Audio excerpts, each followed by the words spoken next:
Muy buenas tardes. Muchas gracias, señor presidente, señorías, miembros de la comisión y demás asistentes a esta sesión de tarde. En esta sala, Ernest Lluch, ilustre diputado que fue por Girona y ministro de Sanidad en un momento especial de mi vida, que fue cuando tuve un accidente de circulación y cambié mi condición para pasar a esta condición de persona con discapacidad, que te ayuda a ver la vida de muchas otras maneras, ¿no? Espero que mi comparecencia le resulte de utilidad para su trabajo, a la vez también que espero que trabajen mucho y con provecho durante esta legislatura, porque, como seguro saben y como yo intentaré señalar, queda mucho por hacer. Tengo que agradecer al Grupo Mixto y al presidente de la Comisión, señor Jordi Xuclà, también buen amigo, que me haya propuesto para esta comparecencia y espero satisfacer sus expectativas. Si hoy estoy compareciendo aquí es sin lugar a dudas porque tengo el privilegio de dirigir una organización social que, gracias al esfuerzo de mucha gente, fundadores, patronos, el presidente, profesionales, ahora ya muchos, al principio muy poquitos, de hecho yo empecé con una trabajadora en la fundación, hoy somos 75, donantes, voluntarios, colaboradores externos, aliados de nuestro trabajo del día a día, empieza a ser conocida y también tengo que decir que a veces reconocida por su trabajo y también por haber desarrollado parte de este trabajo, sobre todo en los últimos años, mientras iniciábamos una navegación en este mar de dudas conceptual que hoy supone para las personas con discapacidad el derecho a la capacidad jurídica en igualdad de condiciones con los demás, el derecho a recibir apoyo en la toma de decisiones, respetando derechos, voluntad y preferencias, que debería ser, tal como proclama el artículo 12 de la Convención sobre los derechos de las personas con discapacidad, una realidad. En cambio, hoy contrasta esta visión de la Convención con nuestra legislación positiva, con la práctica diaria en los juzgados y también, y quizá sobre todo, con la concepción social instalada que en esta materia de la capacidad jurídica tenemos todavía en el conjunto de la sociedad, donde los conceptos de incapacitación y tutela, contemplada desde una mirada muy paternalista, siguen siendo el esquema de funcionamiento general. De hecho, les hago notar que esta comparecencia casi coincide, por pocos días, con el 10º aniversario de la firma por el Jefe del Estado, Su Majestad el Rey, el 23 de noviembre del 2007, del instrumento de ratificación de la Convención. Y una década no ha sido suficiente ni siquiera para definir las bases de una legislación sobre capacidad jurídica y discapacidad ajustada a la Convención. Mucho menos para, si no hay bases, no hay concreción y no hay día a día respetando esta concreción. El nombre de la organización que dirijo deja muy claro lo que pretendían los fundadores y el marco en el que se tenía que desarrollar nuestro trabajo durante estos 14 años. Fundación Tutelar de las Comarcas Gironinas. El nombre era definitorio. Muchísima gente en la provincia de Gerona hoy nos conoce e identifica claramente lo que hacemos también a partir de este nombre. En el conjunto de Cataluña y modestamente también hemos sido conocidos y reconocidos en España, en Europa, incluso hemos participado en congresos mundiales de la materia, aportando modestamente nuestra opinión y visión. Pues este nombre tan aparentemente claro, hoy nos lo estamos planteando cambiar, porque desde una óptica de derechos humanos ya no responde a lo que debería ser hoy nuestro trabajo. Estamos empezando un proceso de cambio del concepto de tutela hacia este concepto de soporte a la toma de decisiones y apoyo a la inclusión social, que puede parecer lo mismo, pero no lo es.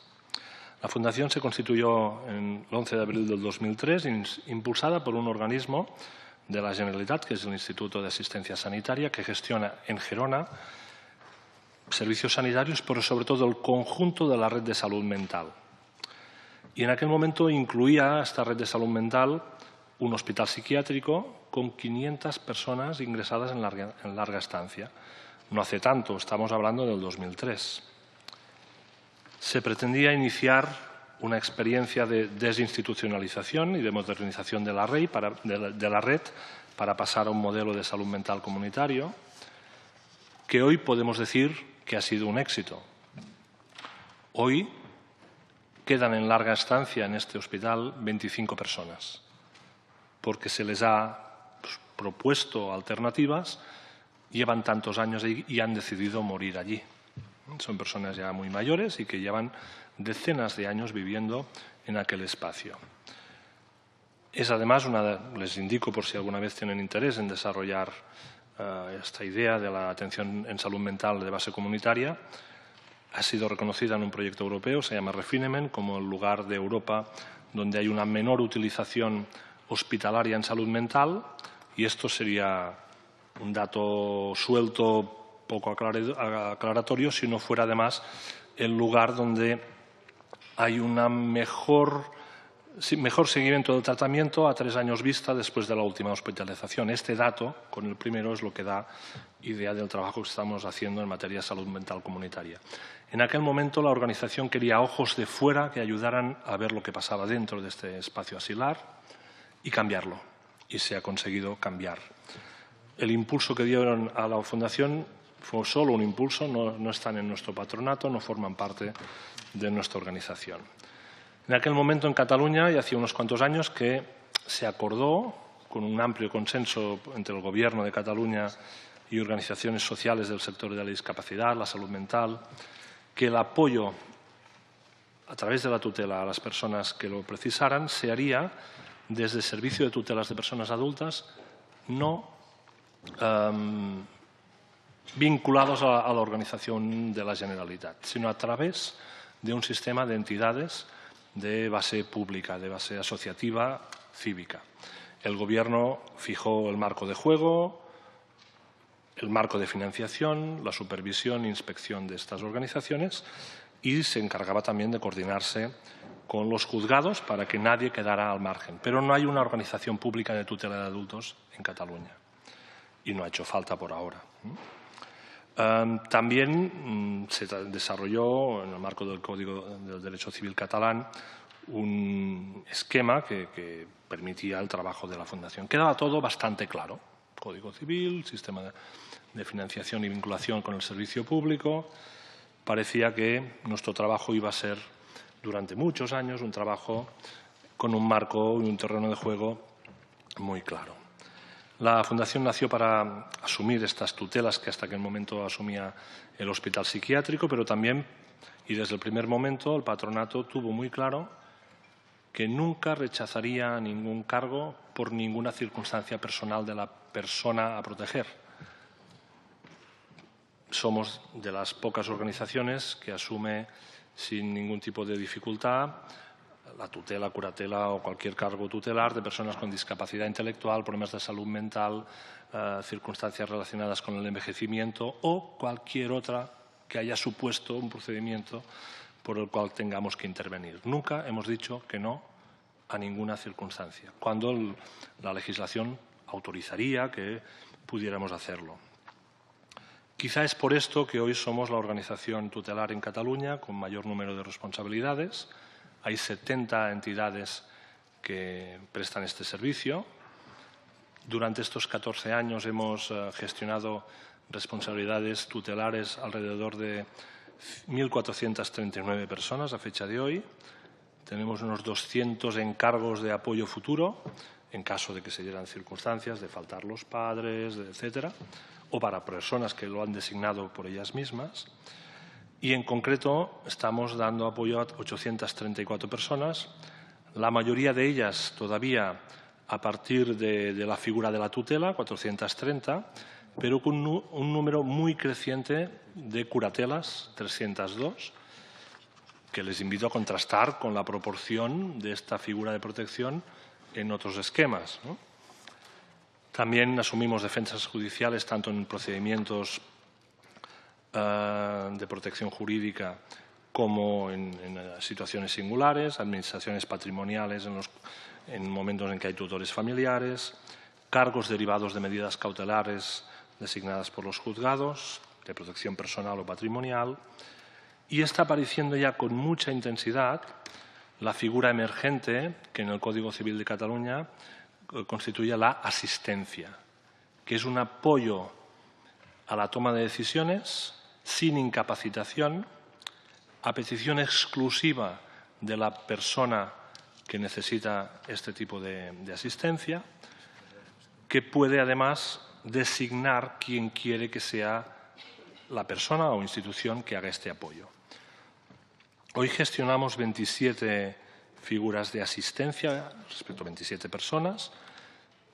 Decirles que a 31 de diciembre del 2016, en el conjunto de Cataluña, había tan solo 35 personas que tuvieran una asistencia a través de una institución tutelar. También estamos gestionando poderes preventivos, 13, y administramos patrimonios protegidos, por designación del constituyente. Somos ya 75 profesionales. El esquema de funcionamiento de este servicio y la financiación que recibimos nos permite que la inmensa mayoría sean profesionales del ámbito social, trabajadores sociales, educadores, psicólogos, pedagogos, concretamente 55 de los 75, 10 para lo que es la gestión patrimonial y administrativa de la vida de las personas que tenemos que apoyar y 5 en las cuestiones jurídicas y solo 5 en la gestión de personal, finanzas, logística, comunicaciones de la propia entidad. Para situarles, les diré que en Cataluña hay unas 8.000 personas protegidas en el servicio de tutela que financia la Administración de la Generalitat de Cataluña y esto lo llevan a cabo estas 70 organizaciones. En estos 14 años, como pueden suponer, hemos aprendido muchas cosas que no sabíamos cuando empezamos, porque es un servicio muy, muy complejo. Hemos aprendido, por ejemplo, que en una sociedad como la nuestra, los problemas de salud mental o de discapacidad intelectual pueden suponer gravísimas dificultades para la mera subsistencia, para mantener una relación positiva con su propio entorno familiar, para tener y mantener un hogar digno, para conseguir empleo, mantenerlo, que es todavía más complicado, para recibir apoyo social en la comunidad y no en una institución, para muchas de las dimensiones del concepto de inclusión social. Todavía hay una dificultad y una brecha importante que dificulta la plena participación. Durante este coloquio tendremos ocasión seguro de desarrollarlo. Hemos aprendido también que la condición de discapacidad conlleva un gran riesgo, grandísimo, de recibir abusos, expolio, negligencia de los cuidadores o de los llamados a cuidar. Y esto lo vemos con muchísima frecuencia, sobre todo en personas de edad avanzada. 1 de cada 3 casos en los que se nos invita a participar por parte de los juzgados tiene alguna situación de abuso, expolio o el maltrato. Y es una proporción muy alta. Hemos aprendido a gestionar los asuntos de las personas con discapacidad. Utilizo el término discapacidad según la Convención, por tanto, ampliamente. Aunque contemos con este instrumento jurídico que aparentemente nos faculta para esta gestión, una tutela con representación, una curatela con facultad incluso amplia. El Código Civil de Cataluña permite una flexibilización de las curatelas que nos da atribuciones de administración ordinaria en algunos casos.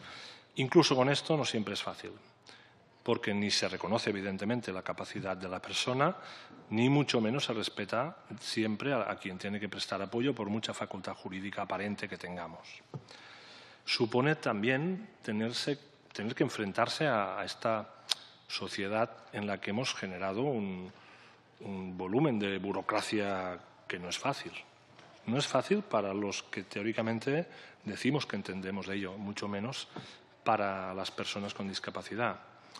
A veces es absurda y compleja y a veces incluso esta complejidad está plena de pequeñas trampitas que pueden hacer que las personas no reciban el apoyo que necesitan, no reciban las prestaciones o servicios que precisan.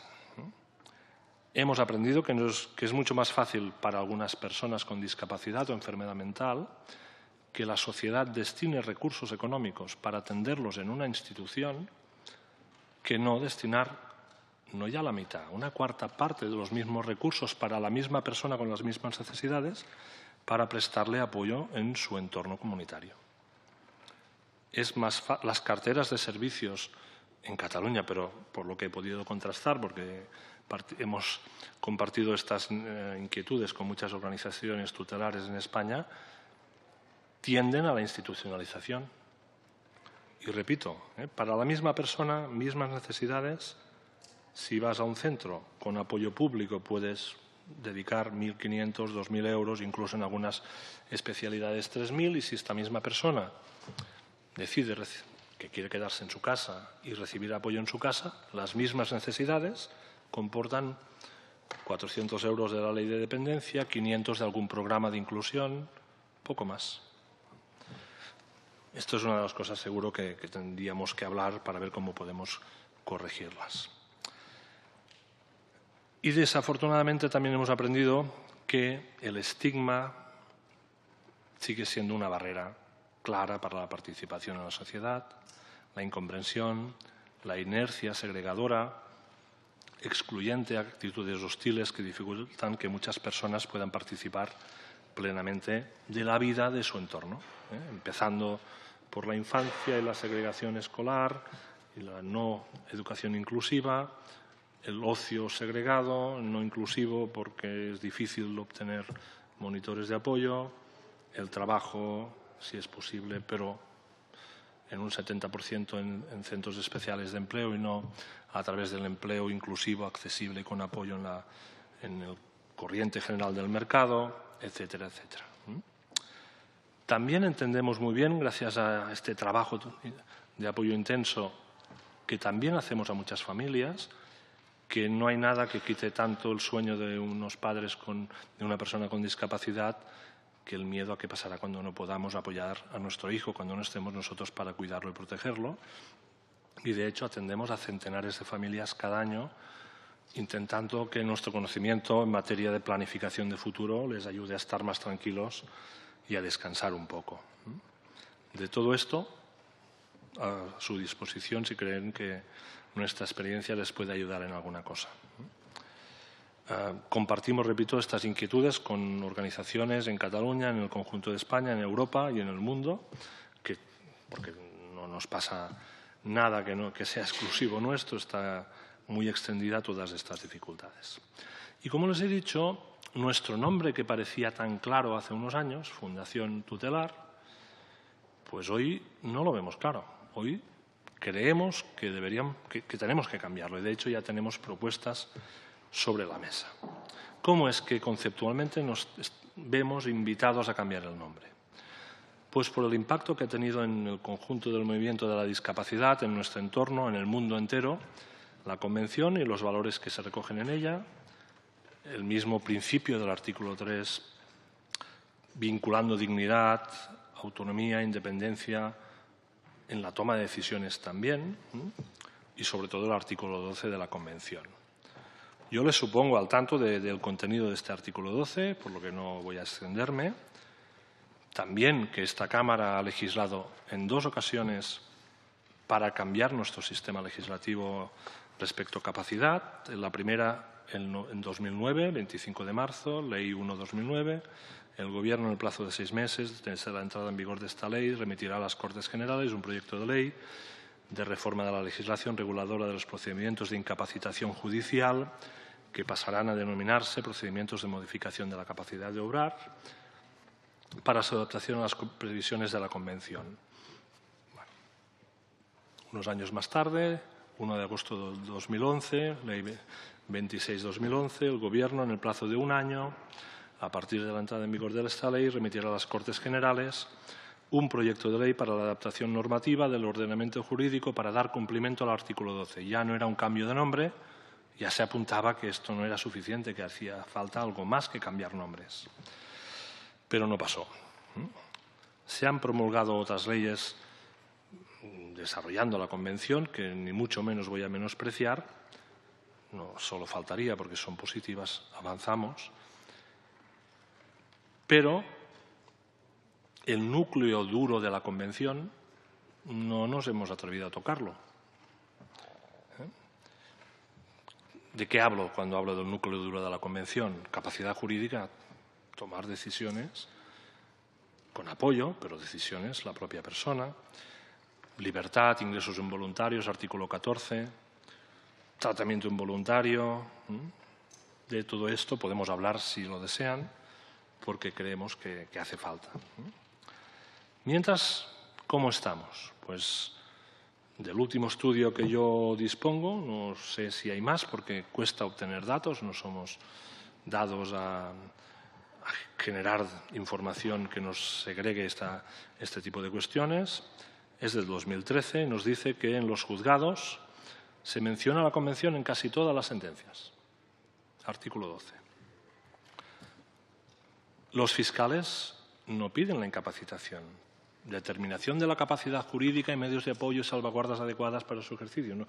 En los textos de las demandas de fiscalía, porque el fiscal que coordina estas situaciones, Carlos Garcés-Müller, que fue fiscal jefe en Gerona, la verdad es que es una persona que sabe muchísimo y está orientando muy bien el trabajo de la Fiscalía en este aspecto.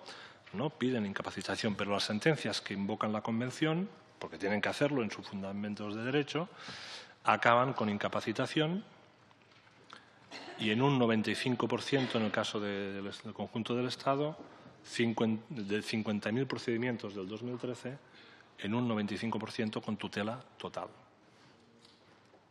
Sin modulación, sin revisión. Evidentemente lo hacen amparándose en esta legislación que no ha cambiado. Pero también en una sentencia del 2009 del Tribunal Supremo que con muy buena intención, he podido compartirlo con su ponente,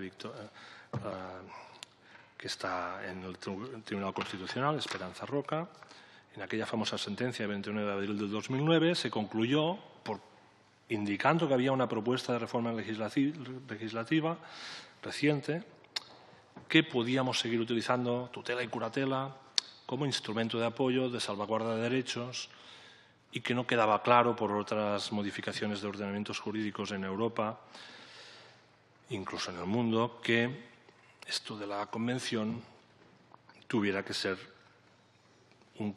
suponer un cambio tan sustancial de nuestra legislación. Pero al cabo de poco emerge, y ahí es donde nosotros empezamos a percibir que algo no funcionaba, cuando el 11 de abril del 2014 el comentario general número 1 del Comité de Derechos de Personas con Discapacidad se cargó, a mi juicio, cualquier posibilidad de mantener la legislación actual sin seguir incumpliendo el mandato de la Convención. Por tanto, los derechos humanos alrededor de las personas con discapacidad que necesitan apoyo en la toma de decisiones. Este famoso documento nos dice de una forma que nos puede parecer generar vértigo cuando la lees, claro que sí, a mí me produjo esta sensación. Bueno, lo primero que dice es que parece que los Estados firmantes no se han dado cuenta que han firmado a abolir los sistemas de sustitución en la toma de decisiones. Esto lo dice en la primera página. Y luego nos empieza a decir que hay que abolir incapacitación y sustitución en la toma de decisiones y establecer mecanismos de apoyo que se basen en derechos, voluntad y preferencias de las personas, que estos mecanismos de apoyo no pueden tomar como guía el supuesto mejor interés de la persona que nos ha servido de orientación, sino que tienen que ir a la mejor interpretación de la voluntad. Nos dicen una cosa que nos da miedo, que es que la persona con supuestamente necesidad de apoyo tiene también el derecho de renunciar a este apoyo y no pedirlo, y esto nos da miedo. Y, por tanto, ya vimos que hay que cambiar. Saliéndome de lo que les había preparado, yo en ese momento tuve la sensación de tener una fábrica de fax. ¿Saben lo que es un fax? Funciona muy bien el fax. ¿Cuánto hace que un amigo suyo no ha comprado un fax? Porque escaneamos y enviamos correo electrónico. Pues en ese momento mi sensación fue esta. Estás dirigiendo una organización que produce un producto social, que es la tutela, que nos han dicho que va a desaparecer. Y viene otra cosa. Y no sabes cuál es porque no está definida. Pues en ese momento nos empezamos a mover por todo el mundo compartiendo cómo debería ser este servicio futuro, porque queremos estar allí, no queremos ser borrados, nos gusta nuestro trabajo y sabemos que siempre habrá personas con una necesidad de apoyo muy intenso y que la sociedad es compleja y que hay gente mala. Queremos estar allí. Desde ese momento, repito, hemos participado en muchas conferencias, proyectos, incluso proyectos europeos que tenemos aprobados recientemente para desarrollar sistemas de mejora y que sepamos cómo apoyar a las personas en la toma de decisiones, haciéndoles participar de sus asuntos, haciéndoles ver aquel riesgo que quizá no son capaces de ver y hasta ahora preveníamos con esta intervención tutelar, ¿no? Bueno, estamos en un momento de cambio de paradigma, que es la palabra más utilizada alrededor de estos conceptos, que tampoco es claro. Tenemos unos documentos de Naciones Unidas, Comité de Derechos de Personas con Discapacidad, desde cierto punto de vista absolutos, radicales. El Tribunal Europeo de Derechos Humanos, incluso la nueva estrategia de discapacidad del Consejo de Europa 2017-2020, nos apuntan que sí que hay circunstancias en que esto de la limitación de la facultad de decidir tendría sentido o cabida, pero no lo sabemos. Me repito una sentencia del Tribunal Europeo de Derechos Humanos de este mes de marzo, de un caso finlandés, donde en ciertas circunstancias, cuando la persona ha participado desde el primer momento de la decisión, ha podido expresar su voluntad libremente, el tutor, mentor en el sistema finlandés, ha bloqueado esta decisión por considerar que la persona no podía entender los riesgos que asumía, pero ha dado oportunidad a la persona de recurrir a los tribunales, le ha dado apoyo en esto, los tribunales han podido valorar todo esto. Al final era posible entender que podía haber una limitación de esta capacidad de decidir. Tanto da. La cuestión es que seguro que hay que abordar la reforma legislativa. Seguro, no pueden tardar mucho en ponerse en esto. Y nuestro trabajo se ha puesto más difícil. Hoy yo no tengo ni idea si me van a denunciar por ser demasiado paternalista en una tutela e impedir acciones voluntarias de la persona, o por si, permitiendo decisiones voluntarias de la persona, incluso con nuestro apoyo, hay un riesgo y un daño. No sé por dónde me van a pillar, pero me van a pillar seguro, porque todo es interpretable y más en esta situación que cualquier juzgado podría utilizar directamente el artículo 12 y hacer saltar por los aires la legislación. Sabemos que los jueces de primera instancia son muy disciplinados, intentan dejar este trabajo de cambio a ustedes, pero podría pasar, porque la Convención es directamente aplicable, no necesita intermediarios. Entiendo que hay que asumir este cambio. Y ahí es donde les invito a que no sea una cuestión que vuelva a pasar otra legislatura sin abordarla seriamente. Necesitamos guía e instrumentos que nos ayuden a saber cómo prestar este servicio de apoyo intenso, pero respetando derechos, voluntad y preferencias, asumiendo el riesgo de esta voluntad que puede generar daño, la libertad-riesgo, no hay otra fórmula de hacerlo. Cada vez todos los que estamos aquí tomamos decisiones en las que podemos asumir riesgos, asumiendo que hay personas con discapacidad, con enfermedad mental, incluso personas mayores que pueden querer vivir de una forma que no nos guste y en cambio que nuestro trabajo es apoyar a que esta vida que no nos gusta funcione. Y no es fácil. Y ahí es donde, bueno, a su disposición para lo que pueda ayudarles. Nosotros seguiremos trabajando en el día a día, intentando ir tan allá como podamos en este nuevo modelo de apoyo. Hoy, por ejemplo, tenemos ya muchas más personas fuera de centros o de instituciones sociales que están en su domicilio, que no dentro de estas instituciones. Asumimos un montón de riesgo, pero nos funciona. Y tenemos dificultades, porque no es fácil conseguir una vivienda ni en el mercado libre de alquiler. ¿A quién me vas a poner? ¿Qué le pasa a esta persona? Y no es fácil. No es fácil porque hay incluso organizaciones con las que tenemos que colaborar que nos dicen, ¿cómo es que dejas que fulanito decida esto? Oye, es que me ha dicho que quieres ser peluquero y tú no tienes un servicio de orientación e inserción laboral que permita ser peluquero. Tendría que ser jardinero, pintor, pero no peluquero. Ya, pero aquí tiene una plaza. Sí, pero es que él quiere ser peluquero y quizá no lo será nunca. Pero mi obligación es ayudarle a intentarlo y quizá acabará barriendo una peluquería y lavando cabezas. No lo sé, pero es que es esto lo que le motiva. Ya, pero pierde una plaza que hay pocas, que no son de derecho universal, que son graciables. Bueno, esta discusión la hemos llegado a tener con organizaciones. O cómo es que te planteas que esta persona salga de nuestro centro y vaya a vivir en un piso. Es que no sabe. Bueno, ya intentaremos que aprenda y que tenga apoyo suficiente. Pero cuenta que ¿te acuerdas de cuando bebía? ¿Te acuerdas de cuando jugaba? ¿Te acuerdas de cuando se relacionaba? Ya, pero hoy creemos que esto no va a pasar y si pasa es un riesgo que hay que asumir porque quiere estar fuera. Nunca contra la voluntad de la persona haremos una cosa así, pero si nos lo pide y si nosotros vemos este potencial, tenemos el deber de hacerlo. Por eso lo digo que estamos entre dos aguas y no se puede estar mucho más tiempo así. Hasta aquí mi intervención. Muchas gracias. Muchas gracias, señor Solé, señor compareciente. Le tengo que decir que ampliamente